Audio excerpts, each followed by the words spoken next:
पाकिस्तान अधिकृत जम्मू कश्मीर यानी पीओजेके में 21 विधानसभा सीटों पर होने वाले मतदान से ठीक पहले सियासी पारा उफान पर है। एक तरफ चुनावी प्रक्रिया को पूरा कराने की तैयारी, तो दूसरी तरफ जम्मू कश्मीर ज्वाइंट अवामी एक्शन कमेटी यानी जेएसी ने पाकिस्तान सरकार के खिलाफ अपने आंदोलन को अब बहुत तेज कर दिया है। तनाव की मुख्य वजह ये 12 विवादित सीटें हैं जिन पर पाकिस्तान प्रशासन द्वारा मनमाने तरीके से राजनीतिक नियंत्रण बनाए रखने का गंभीर आरोप है। प्रदर्शनकारियों का यह कहना है कि इन सीटों के जरिए इस्लामाबाद पीओजेके के स्थानीय जनमत को दबाने, अपनी कठपुतली सरकार थोपने की कोशिश कर रहा है। सड़कों पर उतरे हजारों लोगों के उग्र प्रदर्शन, जगह जगह हुई झड़पों और बंद के आह्वान के बीच मतदान कराना प्रशासन के लिए बड़ी चुनौती बन गया। सुरक्षा बलों की भारी तैनाती के बावजूद जनता का गुस्सा थमने का नाम नहीं ले रहा है, जिससे पूरा इलाका अब सुलग रहा है। तो बहुत सारी तस्वीरें और बहुत सारे सवालों के बीच आप समझिए कि इस वक्त पीओजेके में आज चुनाव है, लेकिन इस चुनाव से महत्वपूर्ण अब यह समझना कि आखिर ये पूरी खबर है क्या। पीओजेके में दरअसल 21 विधानसभा सीटों पर मतदान से पहले हालात बेहद तनावपूर्ण हो चुके हैं। आपको बता दें, जेएसी का विरोध प्रदर्शन तेज हुआ है, उग्र हुआ है। 12 विवादित सीटों के आवंटन और मतदान प्रक्रिया पर गंभीर सवाल उठे हैं। बिग वॉल के जरिए हम आपको समझाएंगे 21 विधानसभा सीटों पर मतदान से पहले हालात बहुत तनावपूर्ण है। अगर अगली मैं आपको जानकारी दूं तो फटाफट ये प्लेट चेंज करिएगा, क्योंकि पीओजेके में 21 विधानसभा सीटों पर मतदान से पहले हालात तनावपूर्ण हैं। लोग सड़कों पर हैं। इस्लामाबाद के दिशा में लोग बढ़ते हुए नजर आ रहे थे और बहुत सारे सवाल, बहुत सारे आरोपों के बीच ये बहुत महत्वपूर्ण जानकारी। जेएसी का विरोध प्रदर्शन बहुत ज्यादा उग्र होता हुआ नजर आ रहा है और अब दोनों लोग आमने सामने हैं, यानी पीओजेके में वहां पाकिस्तान की सेना और जेएसी। 12 विवादित सीटों के आवंटन और मतदान प्रक्रिया पर गंभीर सवाल उठे हैं।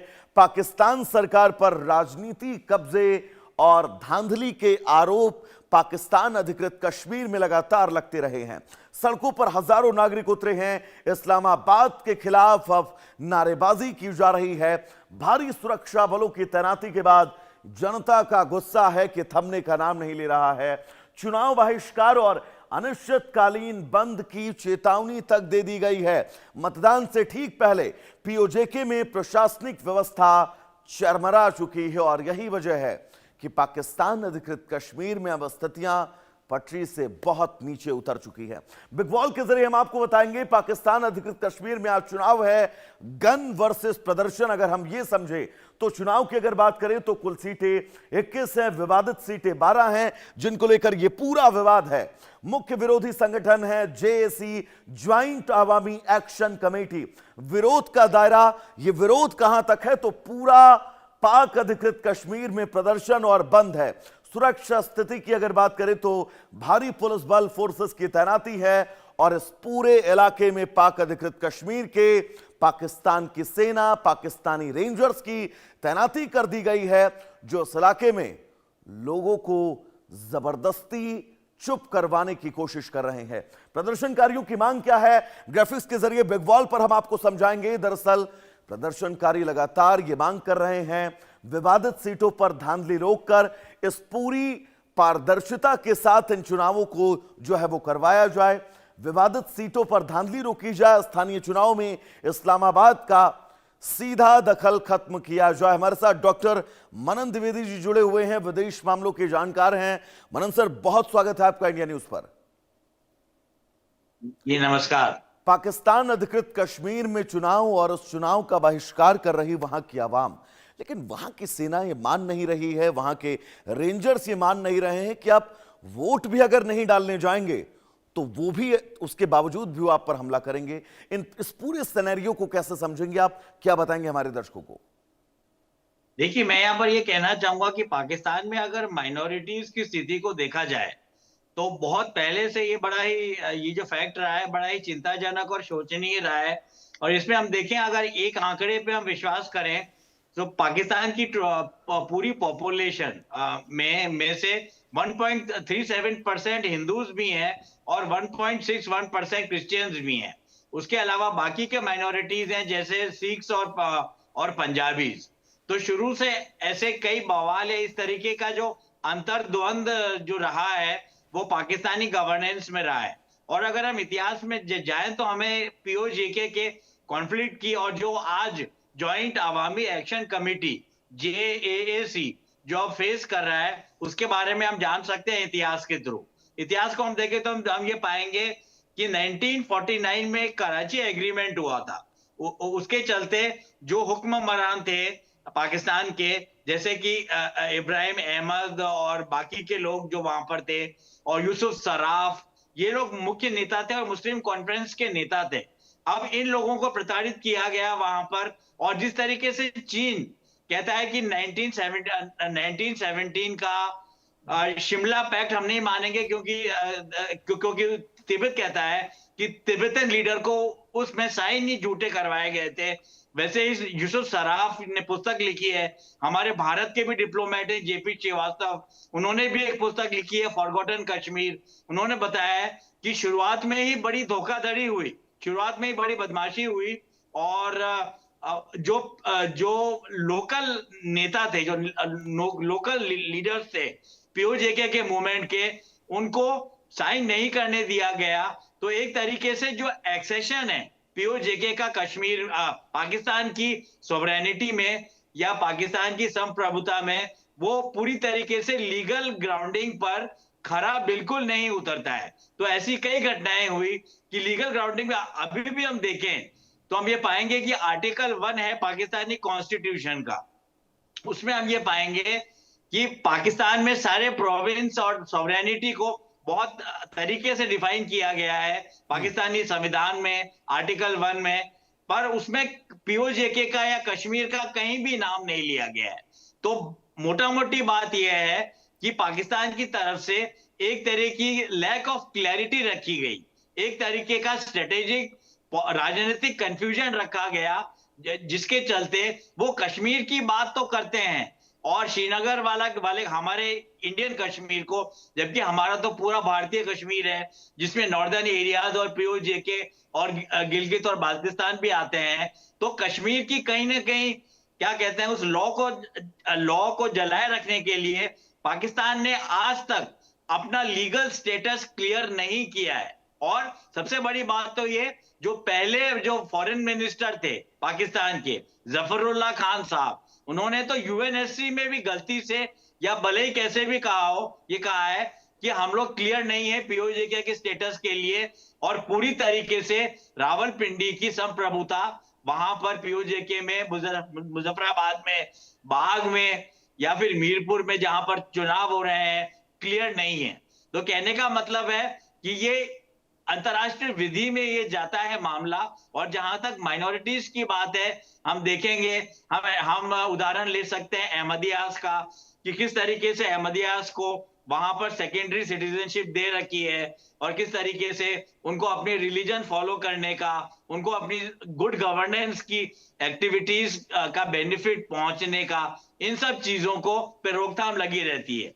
उसके अलावा पीओजेके को हम देखें तो हम वहां पाएंगे कि वहां एनफोर्स्ड डिसअपीयरेंसेस। समझना चाहूंगा पॉइंट दरअसल ये है, पाकिस्तान अधिकृत कश्मीर में जो हिंसा चल रही है, आगजनी उपद्रव की तस्वीरें चल रही हैं, ये कोई एक दो दिन की नहीं है।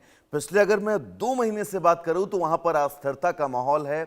इस अस्थिरता के माहौल में चुनाव करवाना, इसको आप कहां तक ठीक मानते हैं? और अगर इस अस्थिरता के माहौल में चुनाव होता है, लोग मतदान का बहिष्कार करते हैं, वोट नहीं डालते हैं, वहां पर सरकार का गठन होता है, तो क्या इससे इस्लामाबाद को फायदा होगा?